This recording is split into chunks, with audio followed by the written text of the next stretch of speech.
अभी तक हमने डिटेल में स्टडी किया है different type of intermediates. Okay, so आज इस लेक्चर में हम स्टडी करने वाले हैं रिएजेंट्स के बारे में। रिएजेंट्स क्या होते हैं, उनकी नेचर क्या है और उनको हम किस किस कैटेगरी में क्लासिफाई करते हैं। तो सबसे पहले बात करते हैं भी रिएजेंट्स क्या होते हैं। ठीक है, तो जब भी कोई दो सब्सटेंस रिएक्ट करते हैं, सपोज ए और बी जो है आपस में रिएक्ट कर रहे हैं और कुछ क्या बनाएंगे, वो प्रोडक्ट फॉर्मेशन करेंगे। ठीक है, तो जब ऐसी कोई रिएक्शन होती है ऑर्गेनिक में स्पेशली, तो वहाँ पे एक जो सब्सटेंस है उसको हम सबस्ट्रेट कह देते हैं और रिएक्टेंट कह देते हैं। ठीक है, और जो दूसरा सब्सटेंस है उसको हम अटैकिंग रिएजेंट कहते हैं, अटैकिंग रिएजेंट कह देते हैं। और in short we can say कि ऑर्गेनिक केमिस्ट्री में एक अटैकिंग रिएजेंट अटैक करता है एक रिएक्टेंट के ऊपर जिसको हम सबस्ट्रेट कहते हैं, और उनके रिएक्ट करने पे हमारे पास एक प्रोडक्ट फॉर्मेशन होती है। ठीक है, तो अब कोई रिएक्शन में हम सबस्ट्रेट कौन होगा, अटैकिंग रिएजेंट कौन होगा, ये कैसे पता चलेगा। ठीक है, अब यहाँ पे जो सबस्ट्रेट ए है, जरूरी नहीं है कि वो वहाँ पे सबस्ट्रेट ही होगा, हो सकता है कि वो अटैकिंग रिएजेंट हो, और बी को हमने यहाँ पे अटैकिंग रिएजेंट बोला है, हो सकता है कि बी क्या हो, वहाँ पे सबस्ट्रेट हो, मीन्स रिएक्टेंट हो। ठीक है, तो यहाँ पे हमने ध्यान रखना होता है कि कौन सा हमारा अटैकिंग रिएजेंट है और कौन सा हमारा सबस्ट्रेट है। ठीक है, और ऐसा भी नहीं है कि अगर यहाँ पे जो सबस्ट्रेट, सपोज यहाँ पे हमारा जो ए है वो एक सबस्ट्रेट है, हमने यहाँ पे सपोज कर लिया कि ये हमारा एक सबस्ट्रेट है और इसके ऊपर जो है बी क्या है, एक अटैकिंग रिएजेंट है। ठीक है, अब इस रिएक्शन में हमारे पास जो ए है वो सबस्ट्रेट है। अब हो सकता है कि यही सेम सबस्ट्रेट जो है, ये सेम सब्सटेंस जो हम यूज कर रहे हैं, किसी और रिएक्शन में वो सबस्ट्रेट ना एक्ट करे, वहां पे वो रिएजेंट एक्ट कर सकता है। सपोज जैसे ए और बी में रिएक्शन हो रही है, तो वहां पे हमारे पास प्रोडक्ट फॉर्मेशन हो रही है पी, और इस रिएक्शन में ए जो है हमारा सबस्ट्रेट है। ठीक है, अब एक नेक्स्ट रिएक्शन हो रही है, वहां पे ए प्लस सी में रिएक्शन हो रही है। ओके, तो वहां पे नया प्रोडक्ट बन रहा है, कोई आर बन रहा है। ओके, अब यहां पे ये जो सबस्ट्रेट ए एक्ट कर रहा था, जरूरी नहीं है कि वो दूसरी रिएक्शन में भी क्या होगा, सबस्ट्रेट होगा, वहां पे वो अटैकिंग रिएजेंट हो सकता है, और वहां पे जो सी है वो सबस्ट्रेट हो सकता है। ठीक है, तो ये कभी भी जरूरी नहीं होगा कि जो रिएक्टेंट या जो भी हमारा सब्सटेंस है किसी एक पर्टिकुलर रिएक्शन में सबस्ट्रेट एक्ट कर रहा है, तो वो हर एक रिएक्शन में जहां भी यूज होगा वहां पे वो सबस्ट्रेट ही एक्ट करेगा, वो अटैकिंग रिएजेंट भी एक्ट कर सकता है। ठीक है, so note that the particular substance may be termed as the substrate in one reaction and an attacking reagent in the other. ठीक है, सो यहां पे हम क्या करते हैं कि कुछ एक कन्वेंशंस को हम यहां पे यूज करते हैं, कुछ एक टर्म्स हम यहां पे यूज करेंगे जिससे हमें क्लियर होगा भी कौन वहां पे अटैकिंग रिएजेंट होगा और कौन वहां पे सबस्ट्रेट होगा। ठीक है, तो सबसे पहले हम बात करते हैं कि सपोज हमारे पास एक रिएक्शन है जिसमें हमारे पास क्या है, एक ऑर्गेनिक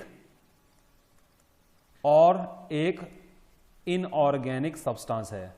ठीक है, the reaction between the organic and the inorganic substance, उस केस में जो हमारा ऑर्गेनिक सब्सटेंस होगा, जो ऑर्गेनिक सब्सटेंस होगा वो क्या होगा, हमारा हमेशा सबस्ट्रेट रहेगा। ठीक है, the reaction between the organic and the inorganic substance, the organic substance will act as the substrate and the inorganic substance that will act as the attacking reagent. Okay, अब फॉर एग्जांपल हमारे पास एक reaction है यहाँ पे ethyl iodide की, ethyl iodide जो कि एक ऑर्गेनिक कंपाउंड है, और इसके साथ रिएक्शन हो रही है हमारी KOH के साथ।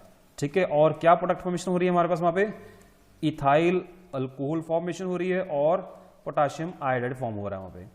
ठीक है, अब यहां पे हमारा इथाइल आयोडाइड जो है वो है एक ऑर्गेनिक सब्सटेंस और KOH है एक इनऑर्गेनिक सब्सटेंस। ओके, तो इस केस में जो KOH है उसको हम क्या बोलेंगे, यहाँ पे अटैकिंग रिएजेंट बोलेंगे, और जो ये इथाइल आयोडाइड है वो हमारा क्या रहेगा, हमारा सबस्ट्रेट रहेगा। क्लियर? सो ये तो है जब ऑर्गेनिक और इनऑर्गेनिक सब्सटेंस और कंपाउंड्स के बीच में रिएक्शन होती है, उस केस में इनऑर्गेनिक सब्सटेंस को हम क्या कहते हैं, इनऑर्गेनिक सब्सटेंस को हम कहते हैं रिएजेंट, अटैकिंग रिएजेंट, और जो ऑर्गेनिक सब्सटेंस होता है उसको हम क्या कहते थे, सबस्ट्रेट और रिएक्टेंट कह देते हैं। सेकंड है हमारे पास कि अगर हमारे पास कोई रिएक्शन हो रही है between the two organic substances और कंपाउंड्स, ठीक है, तो वहां पे दो ऑर्गेनिक कंपाउंड्स हैं, organic compound 1 and organic compound 2, ठीक है, तो वहां पे जो रिएक्शन होगी वहां पे भी क्या बनेगा, कोई ना कोई प्रोडक्ट फॉर्मेशन होगी, ठीक है। अब रिएक्शन है तो रिएक्टेंट्स रिएक्ट कर रहे हैं या रिएजेंट रिएक्ट कर रहे हैं, तो वहां पे क्या होगा, हमारे पास प्रोडक्ट फॉर्मेशन होनी है, ठीक है। तो अब इनमें से हम कैसे डिसाइड करेंगे कि हमारे पास कौन सा सबस्ट्रेट होगा, मींस कौन सा रिएक्टेंट होगा और कौन सा अटैकिंग रिएजेंट होगा, ठीक है। तो यहां पे हमने ध्यान देना है कि जो प्रोडक्ट फॉर्मेशन हो रही है उसमें जो पार्ट हमारा ऐसे सब्सटेंस से आ रहा है कि वहां पे वो कार्बन इन्वॉल्व हो रहा है, ठीक है, वहां पे क्या हो रहा है, कार्बन इन्वॉल्व हो रहा है, और दूसरे कंपाउंड से कोई हेटेरो एटम के बीच में जो बॉन्ड बन रही होगी, तो वहां पे जिस भी कंपाउंड से हमारा कार्बन एटम आ रहा है बॉन्ड बनाने के लिए और दूसरे एटम से क्या आ रहा है, हमारा कोई हेटेरो एटम आ रहा है, तो उस कंपाउंड को जिसमें हमारा कार्बन इन्वॉल्व हो रहा है बॉन्ड फॉर्मेशन में, उसको हम क्या बोलेंगे, सबस्ट्रेट बोलेंगे, ठीक है। और जिस कंपाउंड से हमारा हेटेरो एटम बॉन्ड करने आ रहा है कार्बन के साथ, उसको हम क्या बोलेंगे, अटैकिंग रिएजेंट बोलेंगे, ठीक है। इसकी मैं एग्जांपल लेता हूं, आपको और भी क्लियर हो जाएगा। जैसे हमारे पास रिएक्शन है between the carboxylic acid and alcohol, ठीक है, हमने यहां पे लिया है इथेनोइक एसिड और यहां पे मैं ले रहा हूं इथाइल अल्कोहल, और हम जानते हैं कि जब भी कोई कार्बोक्सिलिक एसिड अल्कोहल के साथ रिएक्ट करते हैं तो वहां पे क्या बनते हैं, एस्टर फॉर्मेशन होती है, और इस रिएक्शन को हम क्या बोलते हैं, एस्टेरिफिकेशन रिएक्शन बोल देते हैं, ठीक है। तो यहां पे क्या आ रहा है हमारे पास, CH3CO और OC2H5, ठीक है, तो यहाँ पे साथ में वाटर फॉर्मेशन हो रहा है, तो मीन्स यहां पे हमारा जो है OH कार्बोक्सिलिक एसिड का और H जो है अल्कोहल का, वो क्या हो रहे हैं वहां पे, in the form of water निकल रहे हैं, और जो बॉन्ड फॉर्मेशन हो रही है वो कार्बन किसका इन्वॉल्व हो रहा है, एसिड का, और hetero atom means oxygen involve हो रहा है अल्कोहल का, तो इस केस में हम अल्कोहल को क्या बोलेंगे, अटैकिंग रिएजेंट बोलेंगे, और जो कार्बोक्सिलिक एसिड है उसको हम सबस्ट्रेट बोलेंगे, ठीक है। हमेशा ध्यान रखना है यहाँ पे ऐसे कि जो भी अगर दो ऑर्गेनिक कंपाउंड के बीच में रिएक्शन हो रही है और अगर वहां पे जो बॉन्ड फॉर्मेशन हो रही है कार्बन और हेटेरो एटम के बीच में हो रही है, तो हमने देखना भी वो कार्बन कौन से ऑर्गेनिक कंपाउंड का आ रहा है, जिस भी ऑर्गेनिक कंपाउंड का कार्बन आ रहा होगा उसको हम सबस्ट्रेट कहेंगे, और दूसरे जिस भी कंपाउंड से हमारा हेटेरो एटम आ रहा है बॉन्डिंग के लिए, उसको हम क्या बोलेंगे, अटैकिंग रीजन बोलेंगे, ठीक है। ये तो बात हुई जब हमारे पास कार्बन और हेटेरो एटम के बीच में बॉन्डिंग होती है, ठीक है। और थर्ड कैटेगरी हमारी आती है कि सपोज हमारे पास क्या है कि दो organic compounds, organic compound 1 and organic compound 2 के बीच में रिएक्शन हो रही है और प्रोडक्ट फॉर्मेशन हो रहा है, और वहां पे कार्बन कार्बन बॉन्ड फॉर्मेशन हो रही है, ठीक है। तो मींस एक कार्बन इस एटम से आएगा, दूसरा कार्बन इस एटम से आएगा, वहां पे डिसाइड कर पाना भी कौन सा सबस्ट्रेट है और कौन सा अटैकिंग रिएजेंट है। तो यहां पे हम आर्बिट्रेरली अज्यूम करेंगे भी कोई भी यहाँ पे एक जो कंपाउंड है वो सबस्ट्रेट होगा, दूसरा क्या होगा, अटैकिंग रिएजेंट होगा, ठीक है। तो यहाँ पे हम डिस्टिंग्विश नहीं कर सकते हैं कि कौन सा ऑर्गेनिक कंपाउंड जो है वो एज ए सबस्ट्रेट एक्ट कर रहा है और कौन सा ऑर्गेनिक कंपाउंड जो है एज ए अटैकिंग रिएजेंट वहां पे एक्ट कर रहा है, ठीक है। जैसे कि हमारे पास यहाँ पे एग्जाम्पल है कि रिएक्शन हो रही है हमारे पास बेंजीन और इथेनॉयल क्लोराइड के बीच में, ठीक है। यहां पे हमारे पास क्या फॉर्मेशन होगी, यहां पे बेंजीन के ऊपर जो हाइड्रोजन है वो रिप्लेस होगा और वहां पे हमारे पास एसाइल ग्रुप जो है वो फॉर्मेशन हो जाएगी और यहाँ पे HCl निकलेगा, ठीक है। तो अब यहाँ पे कार्बन कार्बन बॉन्ड फॉर्मेशन हो रही है इस कार्बन से और इस कार्बन के बीच में हमारे पास बॉन्ड फॉर्मेशन हो रही है यहाँ पे, ठीक है। तो दोनों के बीच में से कार्बन इन्वॉल्व हो रहा है बॉन्डिंग में, तो यहाँ पे एक मॉलिक्यूल को हम क्या बोलेंगे, सबस्ट्रेट बोलेंगे, और दूसरे को हम क्या बोलेंगे, वहां पे अटैकिंग रिएजेंट बोलेंगे, ठीक है। और यहाँ पे हम ऐसी रिएक्शन में हम इसको सबस्ट्रेट कह देते हैं और दूसरे को हम क्या कह देते हैं, यहाँ पे अटैकिंग रिएजेंट कह देते हैं। तो ये तो बात ही हमारे पास भी रिएजेंट्स क्या होते हैं, ठीक है, और कैसे हम इनको जो है इनकी नेचर के बारे में बात करते हैं। अब बात आती है हमारे पास टाइप्स ऑफ रिएजेंट, भी मीन हम रिएजेंट को किस किस कैटेगरी में क्लासिफाई करते हैं, ठीक है। So next is the classification of reagents. तो हम रिएजेंट्स को मेजरली 3 कैटेगरी में क्लासिफाई करते हैं। वो कौन कौन सी कैटेगरीज हैं वो हम डिस्कस करेंगे अब यहाँ पे। तो सबसे पहली जो कैटेगरी है वो है फ्री रेडिकल्स की।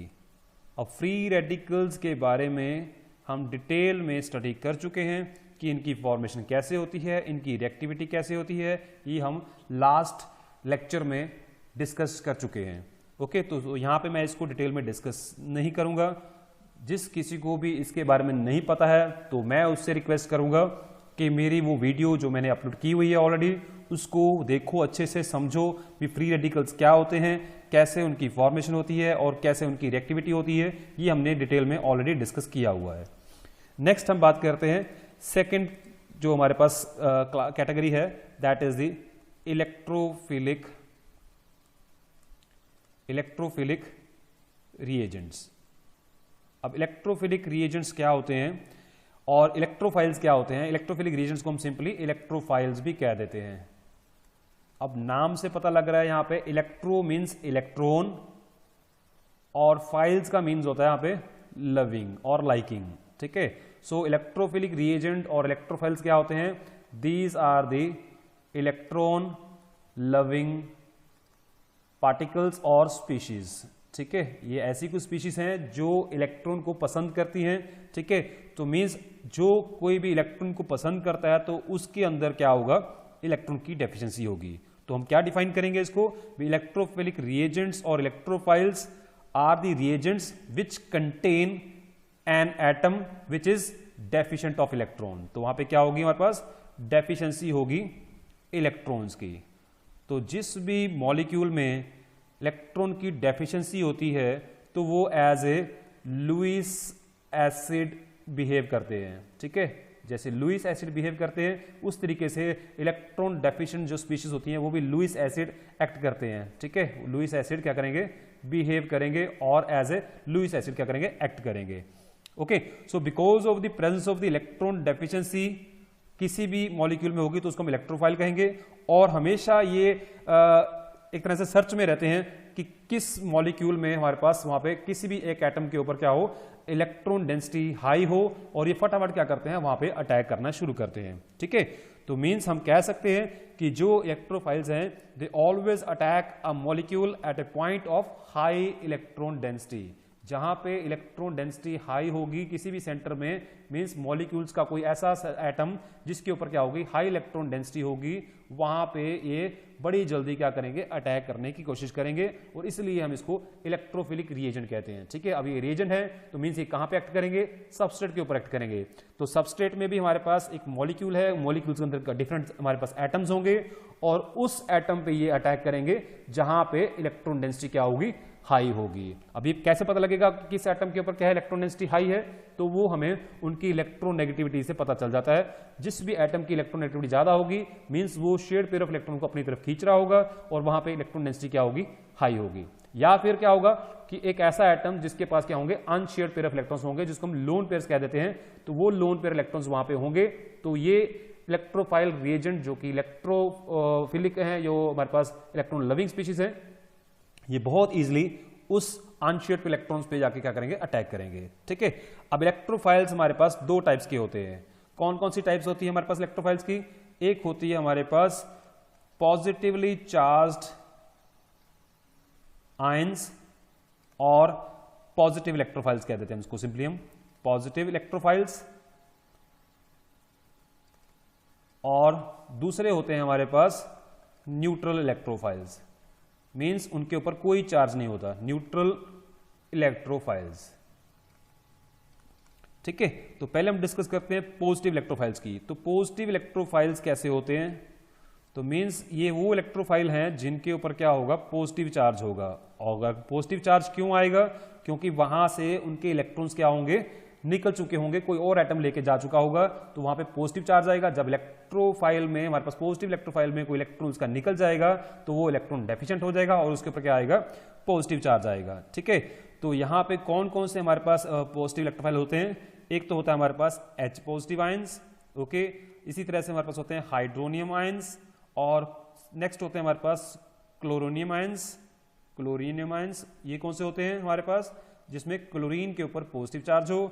इसी तरह से हमारे पास होते हैं नाइट्रोनियम आयन, NO2 पॉजिटिव, और कार्बोकैटायंस। तो कार्बोकैटायंस में भी हमारे पास जो कार्बन होता है उसके ऊपर क्या होता है, पॉजिटिव चार्ज होता है। ठीक है, तो ये कुछ ऐसी स्पीशीज हैं जिनके ऊपर क्या है, पॉजिटिव चार्ज है, और उनका जो सेंट्रल एटम है उसके ऊपर हमारे पास क्या है, इलेक्ट्रॉन की डेफिशिएंसी है। तो ये सारे रीजन क्या है, एज ए इलेक्ट्रोफाइल वहां पे एक्ट करते हैं, अगर वो ये इनमें से कोई भी क्या हो, किसी भी रिएक्शन में इन्वॉल्व हो रहा हो। ठीक है, सेकेंड बात आती है हमारे पास न्यूट्रल इलेक्ट्रोफाइल्स की। तो न्यूट्रल इलेक्ट्रोफाइल्स के बारे में हमें कैसे पता चलेगा, वो हम बताते हैं अभी। तो ये इलेक्ट्रोफाइल वो इलेक्ट्रोफाइल हैं जिनमें हमारे पास क्या होगा कि मॉलिक्यूल के अंदर जो सेंट्रल एटम है उसके अंदर हमारे पास क्या होगी, इलेक्ट्रॉन डेफिशिएंसी होगी, मींस उसका ऑक्टेट कंप्लीट नहीं होगा। ठीक है, तो उस मॉलिक्यूल को हम क्या बोलेंगे, न्यूट्रल इलेक्ट्रोफाइल बोलेंगे, और इनके ऊपर कोई चार्ज नहीं होगा। फॉर एग्जांपल हमारे पास बात करते हैं हम AlCl3 की बात करते हैं, इसी तरह से FeCl3 की बात करते हैं, और हम BF3 की बात करते हैं। अब इनमें जो सेंट्रल एटम है उसके अराउंड जो है वैलेंस शेल में हमारे पास 8 इलेक्ट्रॉन नहीं हो रहे हैं। ठीक है, तो ये इलेक्ट्रॉन डेफिशिएंट हमारे पास क्या है, यहाँ पे एटम्स हैं जो इस मॉलिक्यूल में लगे हुए हैं। तो इस पूरे मॉलिक्यूल को हम क्या बोलेंगे, यहाँ पे न्यूट्रल इलेक्ट्रोफाइल बोलेंगे। ठीक है, और हमने कई रिएक्शंस में देखा हुआ है कि ये रिएजेंट जो है एज ए वहां पे लुईस जो है एसिड एक्ट करते हैं। ठीक है, इनकी टेंडेंसी रहती है कि कहीं से इनको इलेक्ट्रॉन मिल जाए और इनका ऑक्टेट क्या हो, कंप्लीट हो जाए वहां पे। ठीक है, तो ये हमारे न्यूट्रल इलेक्ट्रोफाइल्स हैं। इसके अलावा भी हमारे पास कुछ एक मॉलिक्यूल्स हैं जिनके अंदर उनका ऑक्टेट तो कंप्लीट होता है but still they act as electrophile, means they always have the tendency to form the bond with the electron rich species. ठीक है, तो वो क्यों होता है, क्योंकि उनके अंदर वहां पे एम्प्टी डी ऑर्बिटल की वहां पे प्रेजेंस होती है, अवेलेबिलिटी होती है। ठीक है, तो इसलिए वो एक्ट करते हैं। फॉर एग्जांपल हम बात करते हैं कि हमारे पास टिन टेट्राक्लोराइड है। अब इस टिन के अराउंड क्या है, इसके वैलेंस शेल में 8 इलेक्ट्रॉन्स हैं और इसका ऑक्टेट जो है वो कंप्लीट है, इसका ऑक्टेट जो है वो कंप्लीट है, बट उसके बावजूद भी क्या करता है, ये as a electrophilic reagent act करता है। वो क्यों, क्योंकि इसके अंदर जो है एम्प्टी डी ऑर्बिटल्स हैं, जिससे वो क्या करेगा, इलेक्ट्रॉन रिच स्पीशीज से क्या करेगा, इलेक्ट्रॉन डोनेट कराएगा और कोऑर्डिनेट बॉन्ड फॉर्मेशन होगी। वहां पे इसके डी ऑर्बिटल जो एम्प्टी हैं उनके अंदर इलेक्ट्रॉन आ जाते हैं और वहां पे उनके साथ रिएक्ट कर जाता है। ठीक है, इसके अलावा हमारे पास जो कार्बीन्स हमने स्टडी की थी, तो कार्बीन्स में भी हमने देखा था कि जो कार्बीन का कार्बन होता है उसके अंदर हमारे पास 6 इलेक्ट्रॉन्स होते हैं। तो 6 इलेक्ट्रॉन होने की वजह से ये इलेक्ट्रॉन डेफिशिएंट कार्बन होता है, तो उस केस में कार्बीन्स भी हमारी क्या करती हैं, एज ए इलेक्ट्रोफिलिक रिएजेंट वहां पे एक्ट करती हैं। ठीक है, तो जिस भी रिएक्शन में कार्बन फॉर्मेशन होती है तो वो भी रिएक्शन क्या होती हैं, इलेक्ट्रोफिलिक रिएक्शंस होती हैं। ओके, तो जिस भी रिएक्शन में इलेक्ट्रोफाइल रिएजेंट इन्वॉल्व हो रहे होंगे उन सभी रिएक्शंस को हम क्या बोलेंगे, इलेक्ट्रोफिलिक रिएक्शंस बोलेंगे। ठीक है, उनको क्या बोलेंगे हम, इलेक्ट्रोफिलिक रिएक्शंस बोलेंगे। इसके बाद हमारे पास जो थर्ड कैटेगरी आती है रिएजेंट्स की, वो है हमारे पास न्यूक्लियोफाइल्स की, न्यूक्लियोफाइल्स की। अब न्यूक्लियोफाइल्स भी बिल्कुल सेम उसी तरह से ही हैं, न्यूक्लियोफिलिक रिएजेंट कह दो या न्यूक्लियोफाइल्स कह दो, तो ये क्या हो गए, न्यूक्लियस लविंग स्पीशीज होती हैं। ठीक है, न्यूक्लियस में क्या होता है, हमारे पास प्रोटॉन्स होते हैं या फिर पॉजिटिव चार्ज होता है, तो मींस ये वो हमारे पास स्पीशीज होंगी जो क्या करती होंगी, पॉजिटिव सेंटर को लाइक करती होंगी। ठीक है, पॉजिटिव सेंटर को लाइक करेंगी, तो वो क्या बन जाएंगी, हमारे पास न्यूक्लियोफाइल्स होंगी और उनको हम न्यूक्लियस लविंग स्पीशीज या फिर सिंपली न्यूक्लियोफाइल कह देते हैं। ठीक है, तो न्यूक्लियोफिलिक रिएजेंट और न्यूक्लियोफाइल ये वो रिएजेंट है जिनके अंदर एक ऐसा एटम होगा जिसके ऊपर क्या होंगे, अनशेयर्ड या फिर loan pair of valence electrons होंगे। ठीक है, जैसे हम बात करते हैं ऑक्सीजन होता है कार्बोनाइल्स के केस में, तो वो उसके ऊपर क्या होते हैं, हमारे पास लोन पेयर इलेक्ट्रॉन्स होते हैं। इसी तरह से अगर हम वाटर की बात करते हैं तो वाटर के अंदर भी क्या होता है, हमारे पास वहां पे लोन पेयर इलेक्ट्रॉन्स होते हैं। ठीक है, तो अगर हम बात करते हैं हाइड्रोक्साइड की, तो वहां पे तो नेगेटिव चार्ज भी होता है और लोन पेयर इलेक्ट्रॉन्स भी होते हैं। तो ये सारे रिएजेंट जिनके अंदर क्या होगा, किसी एक एटम के ऊपर क्या होंगे, अनशेयर्ड इलेक्ट्रॉन्स होंगे, लोन पेयर ऑफ इलेक्ट्रॉन्स होंगे, और because of the presence of this free pair of electrons they act as the nucleophiles और न्यूक्लियस लविंग स्पीशीज।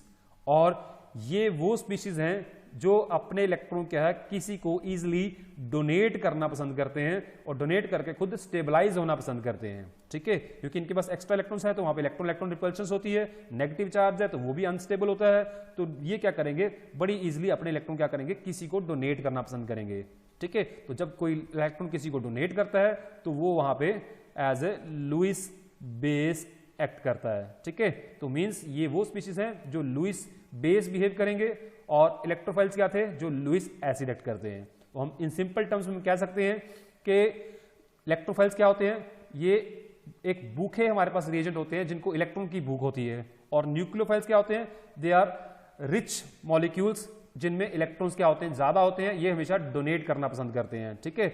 इनके पास इलेक्ट्रॉन्स का बहुत सारा भरमार होता है और ये इजीली इलेक्ट्रॉन को डोनेट करते हैं। किनको डोनेट करते हैं, ये इलेक्ट्रोफाइल्स को डोनेट करेंगे या फिर किसी ऐसी स्पीशीज को डोनेट करेंगे जो इलेक्ट्रॉन वहां से उनको इजीली ले ले और इनको स्टेबलाइज कर दे, ठीक है। अब बिल्कुल जैसे हमने इलेक्ट्रोफिलिक रिएजेंट्स पढ़े हैं, टाइप्स उनकी पढ़ी है, उसी तरीके से हमारे पास न्यूक्लियोफिल्स की भी टाइप्स होती हैं। तो सबसे पहली जो टाइप है इनकी वो है नेगेटिवली चार्ज आयंस और नेगेटिव न्यूक्लियोफाइल्स। वहां पे हमने पॉजिटिव पढ़ा था, यहाँ पे क्या है नेगेटिव न्यूक्लियोफाइल्स होंगे, ठीक है। तो नेगेटिव न्यूक्लियोफाइल्स के ऊपर क्या होगा, हमेशा नेगेटिव चार्ज रहेगा। तो जैसे कि हमारे पास एग्जांपल है हाइड्रोक्साइड, हेलाइड्स, अल्कोक्साइड्स, ठीक है, सायानाइड्स, ऐसे कुछ रिएजेंट्स हैं। और हमारे पास यहाँ पे कार्बेनाइंस, ठीक है, वहां पे हमने कार्बोकैटायंस पढ़ा था, यहाँ पे हमारे पास क्या होंगे कार्बेनाइंस। तो ये कुछ स्पीशीज हैं जो नेगेटिवली चार्ज स्पीशीज हैं जो क्या करेंगी as a negative nucleophile act करेंगी, ठीक है। इसी के साथ ही हमारे पास आते हैं न्यूट्रल न्यूक्लियोफाइल्स। अब न्यूट्रल में हमारे पास क्या होगा, कोई चार्ज तो नहीं होगा, वहां पे क्या होगा हमारे पास एक्स्ट्रा इलेक्ट्रॉन्स होंगे, लोन पेयर ऑफ इलेक्ट्रॉन्स होंगे, ठीक है। तो means those nucleophilic reagents which contain an atom with a loan pair of electron but do not carry any charge, they are known as the neutral nucleophile। इनकी example की हम बात करें तो जैसे मैंने वाटर की एग्जांपल लिखी थी, ठीक है, अमोनिया की एग्जांपल हम ले लेते हैं। अमोनिया के पास भी क्या है, नाइट्रोजन के ऊपर एक लोन पेयर इलेक्ट्रॉन होता है, वाटर में 2 इलेक्ट्रॉन पेयर होते हैं हमारे पास।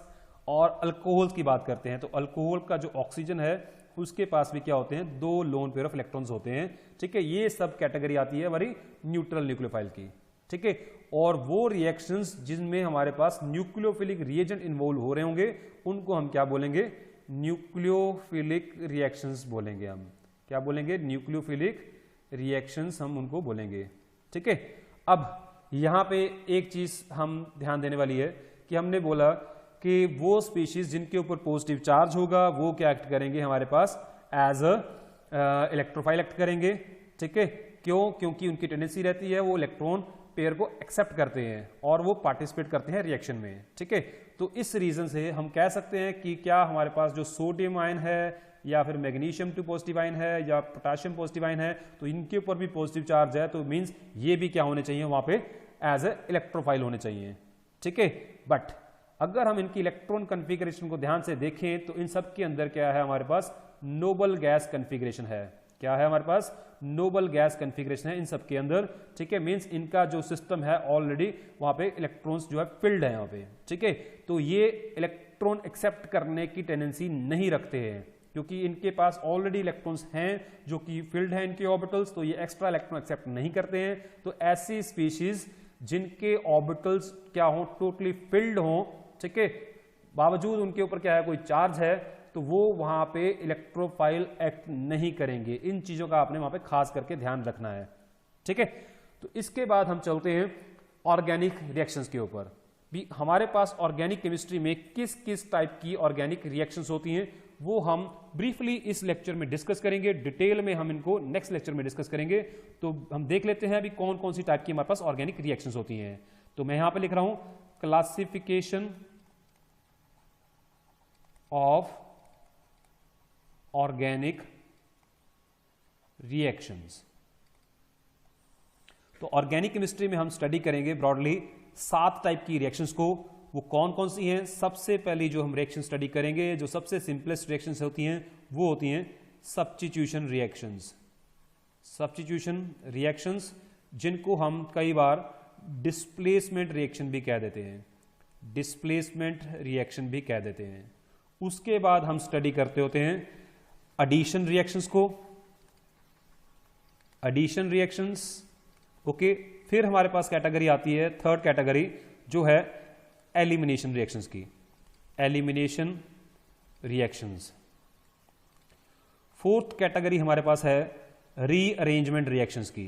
तो आप ये सब देखते हो ऑर्गेनिक रिएक्शंस में कि कहीं पे कोई एलिमिनेशन हो रही है, कहीं पे एडिशन हो रही है, कहीं पे सब्स्टिट्यूशन हो रही है और कहीं पे हमारा क्या हो रहा है, रीअरेंजमेंट हो रहा होता है। इसके बाद हमारे पास होते हैं कुछ टाइप के रिएक्शन जिसमें हमारे पास क्या होती है, आइसोमराइजेशन होती है। तो उस टाइप की रिएक्शंस को हम क्या बोल देते हैं, आइसोमराइजेशन रिएक्शंस हम कह देते हैं।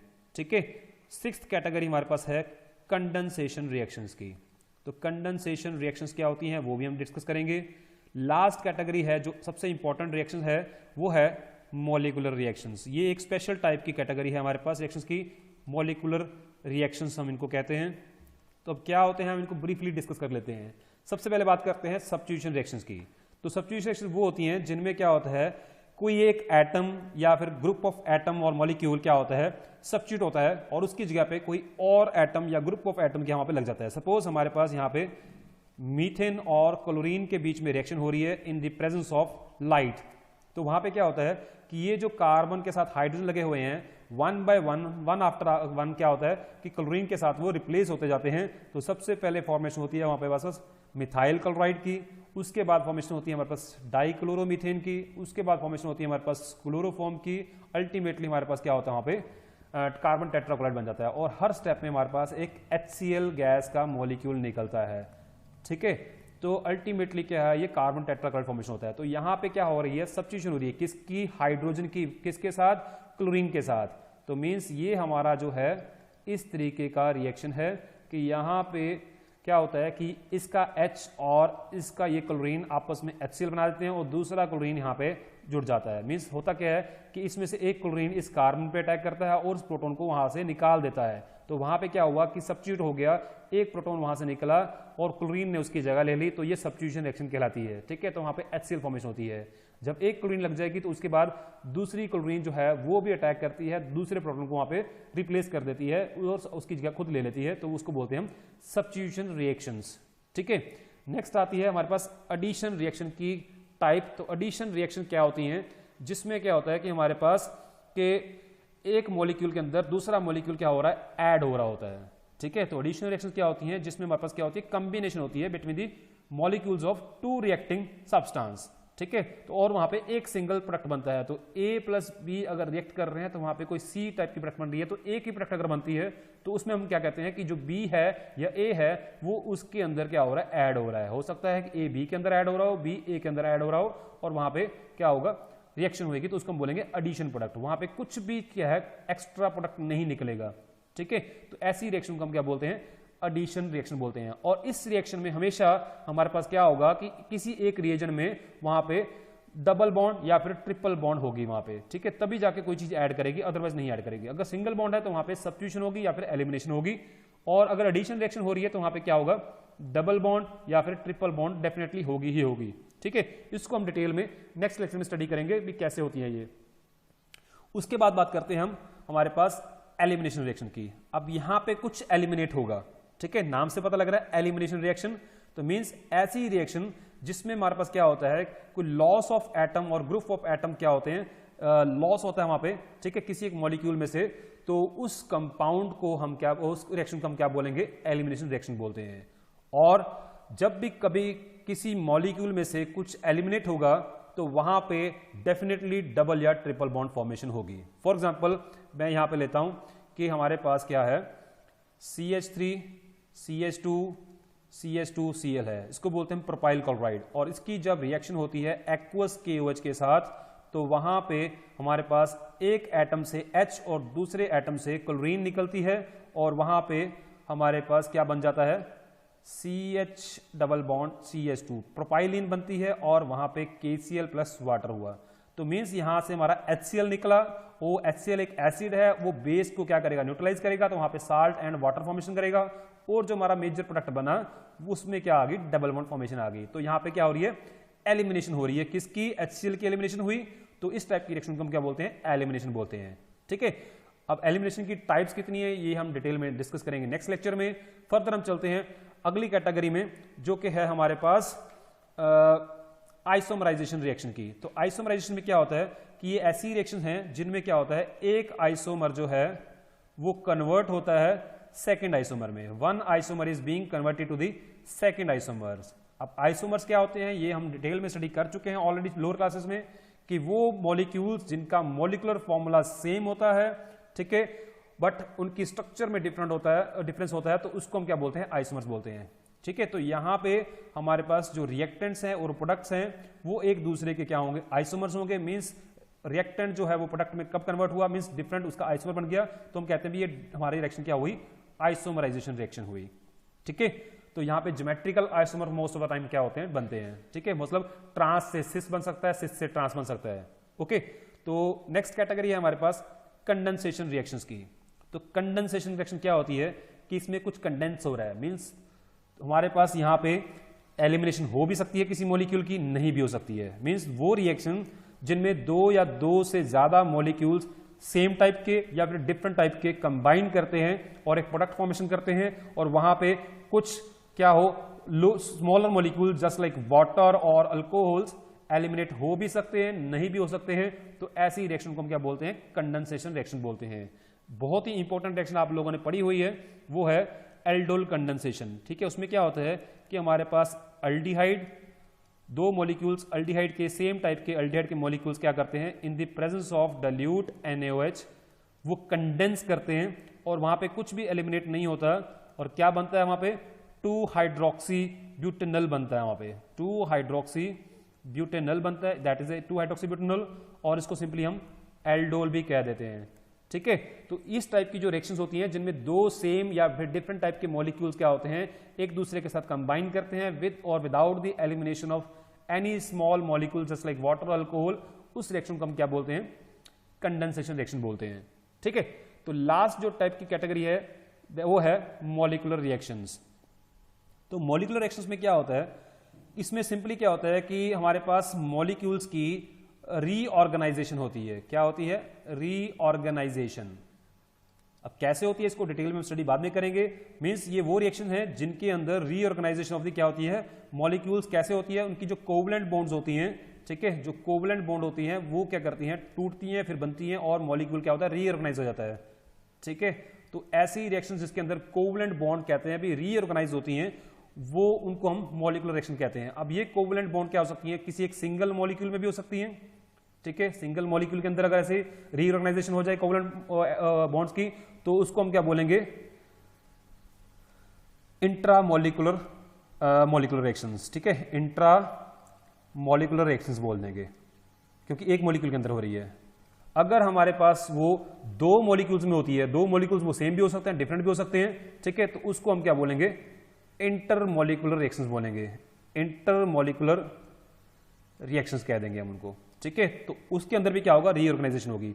फॉर एग्जांपल यहां पे मैं दिखा रहा हूं आपको कि एक मॉलिक्यूल है ऐसे, इसको बोलते हैं साइक्लो 1,3-ब्यूटाडाइन। ठीक है, तो इसके अंदर जब लाइट या फिर हीट की प्रेजेंस में इसके मॉलिक्यूल्स है वो क्या होते हैं, रीऑर्गेनाइज होते हैं। कैसे होते हैं कि ये बॉन्ड यहां जाती है और ये बॉन्ड यहां जाती है, और यहां पे बॉन्ड फॉर्मेशन होती है, और ये पहले तो एक ट्रांजिशन स्टेट बनती है इसमें इस तरीके से, बाद में कंप्लीट हमारे पास यहाँ पे बॉन्ड फॉर्मेशन हो जाती है, साइक्लिक बॉन्ड बनती है, यहाँ पे साइक्लिक रिंग बन जाती है, और साइक्लो ब्यूटीन बन गई। तो इसमें क्या हुआ कि ये कोवलेंट बॉन्ड जो है वो रीऑर्गेनाइज हुई और हमारे पास ये मॉलिक्यूल बन गया। तो इस टाइप की जो रिएक्शंस होती हैं उनको हम मॉलिक्यूलर रिएक्शन बोलते हैं। अब इसमें क्या हो रहा है, एक ही मॉलिक्यूल अंदर रीऑर्गेनाइज हो रही है, तो ये हमारे पास इंट्रा मॉलिक्यूलर रिएक्शन हुई।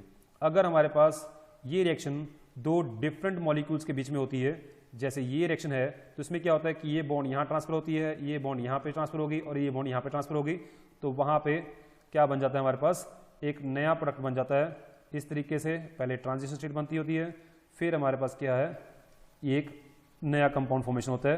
तो इस टाइप की रिएक्शन में जिसमें दो डिफरेंट मॉलिक्यूल्स के अंदर क्या हो रही है, कोवलेंट बॉन्ड रीऑर्गेनाइज हो रही है, इनको भी हम क्या बोलेंगे, इंटरमॉलिक्यूलर रिएक्शंस बोलेंगे। ठीक है, इनको डिटेल में हम नेक्स्ट लेक्चर में स्टडी करेंगे, 1 बाय 1 भी किस किस टाइप में कैसे कैसे रीजन इन्वॉल्व होते हैं। ठीक है, so this was all about the today's lecture.